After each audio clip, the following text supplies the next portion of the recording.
After seeing the game in October 2009, we figured out it was going to be a great opportunity to enhance the PC player experience with realistic effects and simulations. I can't say I've ever experienced quite such an open-ended, convincing, immersive sandbox game.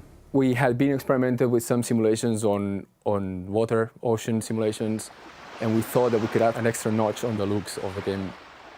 The water is composed of two components. One component gives the water a convincing large-scale swell that moves boats and causes the character to bob around when he's swimming in the water. The water is much more real with more specular highlights, and it reacts as it should with boats and Rico swimming.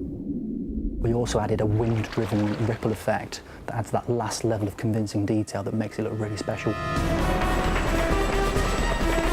Also, we saw that the game uses depth of field effects quite a bit, so we thought we could add some nicer looks to it to make it more film-like. What we've worked on mainly is bokeh filters.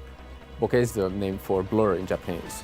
When there is a very blurred background, you see the light sources. Usually you see like a very defined shape, which is usually circular or pentagonal, depending on what is the iris, the aperture of the camera. So we mimic that effect. We're all familiar with the sharp shadows you get if you put a small light in a room and stand in front of it. You'll get sharp shadows cast by that light. If you put a big light in a room, so we're talking a light the size of a wall, you'll notice you'll start to get softening in those shadows. And if you take that even further and think of light coming from all around, what you get is really soft little blobby shadows under everything. And what ambient occlusion does is it calculates those soft shadows dynamically in real time in order to show that objects are grounded and convincingly part of the world.